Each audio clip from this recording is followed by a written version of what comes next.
क्यों इतनी देरी हो गई बदायूं में आते आते प्रत्याशी बनने के बाद? अभी तो देरी हुई नहीं, अभी देखिए घोषणा भी नहीं हुई है चुनाव की। और यहाँ तक कि देखिए भारतीय जनता पार्टी तो अभी प्रत्याशी भी नहीं दे पाई। बहुत से जितने 51 तो दिए और जीत कर रहे हैं 80 की। तो हम इसलिए आपको बताना चाहते हैं, समाजवादी पार्टी और इंडिया गठबंधन 80 सीटें भारतीय जनता पार्टी को हराने का काम है। पहले भतीजा अब चचा उसी सीट पे कैसे देखते हो? देखिए आप सबको पता है ये समाजवादी पार्टी का गढ़ रहा है। यहाँ से नेताजी सांसद हुए, प्रोफेसर राम गोपाल सांसद हुए, धर्मेंद्र हुए। तो जब ये अब हम आ गए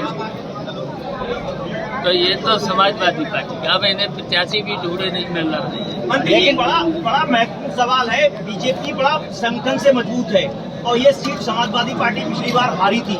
क्या एजेंडा रहेगा आपका इस बार चुनाव जीतने के लिए? देखिए आपकी बार पूरे देश से भारतीय जनता पार्टी हारेगी और यहाँ बदायूं तो जमानत नहीं बचेगी भारतीय जनता पार्टी के।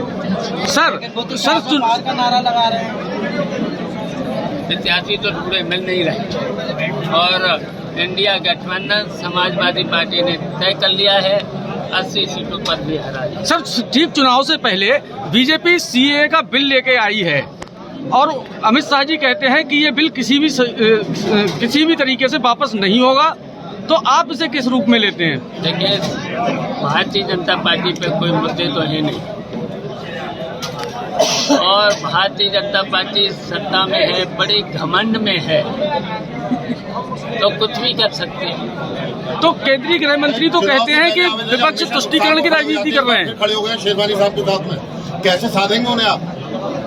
देखिए अब हम आ गए, शिवपाल सिंह यादव आ गए यहाँ, तो सलीम शेरवानी हमारा साथ देंगे और जो भी रहे हैं उनको सबको हम ठीक कर लेंगे, मना लेंगे। जनता की भावनात्मक रूप से आपको स्वीकार नहीं कर पा रही है, तो कैसे दिल में उतरेंगे आप उनके?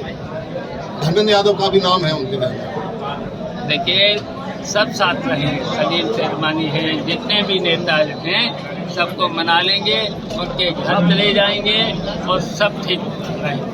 आप कह रहे हैं कि हम 80 की 80 सीटें यूपी में जीतेंगे 2000 हराएंगे, ये कह रहे हैं। आप जीतेंगे, मैं वही कह रहा हूँ, आप मतलब हराएंगे मतलब आप जीतेंगे। जीतने का हम हराएंगे। आप ये बताइए कि 2014 से केंद्र में मोदी जी की सरकार है, 2017 और 22 में प्रदेश में फिर से योगी जी दोबारा मुख्यमंत्री बने।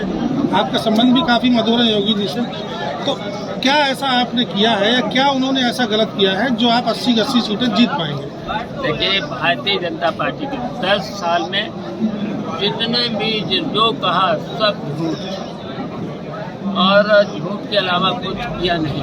अब यहीं बता दूं, बदायूं में हम बता दूं, एक काम इनका बता दूं, और समाजवादी पार्टी के जब नेताजी से लेकर प्रोफेसर से धर्मेंद्र से लेकर कितना विकास हुआ है, तो यहाँ एक काम बता दूं। और जितना भी इन्होंने देश के लिए और देश की जनता के लिए केवल धोखा देने का काम। चुनाव से पहले समाजवादी पार्टी के गठबंधन में है कांग्रेस पार्टी। अभी स्वामी प्रसाद मौर्य से मुलाकात हुई है उनके एक पार्टी के बड़े नेता की, तो क्या कयास लगाए जा रहे हैं कि स्वामी प्रसाद मौर्य शामिल हो सकते हैं गठबंधन में? तो कांग्रेस में हो जाए तो ठीक है, क्या है नहीं, आप गठबंधन में स्वागत करेंगे? देखिए कांग्रेस में आ जाएं तो ठीक है। सर चुनाव से पहले अयोध्या जाएंगे? चुनाव से पहले अयोध्या में राम जी के दर्शन करने जाएंगे आप? देखिए अब मंदिर तो बन ही गया जी है? और जब भगवान जी बुलाएंगे जरूर।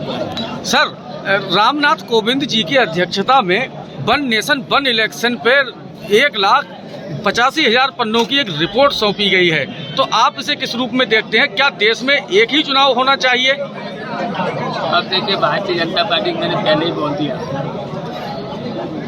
बड़े घमंड में है भारतीय जनता पार्टी। नहीं तो कई राजनीतिक दलों के साथ वार्ता करने के बाद ये रिपोर्ट तैयार हुई है ना सर। उन्होंने देखिए जितने वादे किए सब खोखले निकले, अभी तक इनका कोई वादा पूरा हुआ नहीं।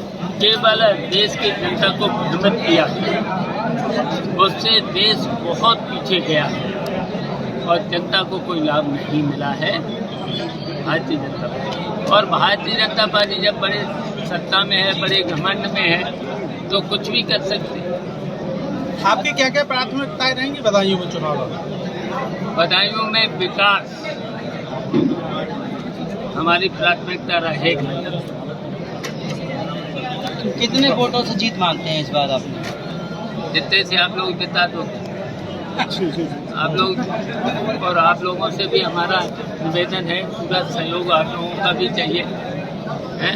हम लोग कहेंगे कि जमानत जब्त करा दो भारतीय जनता पार्टी के प्रत्याशी। ठीक है।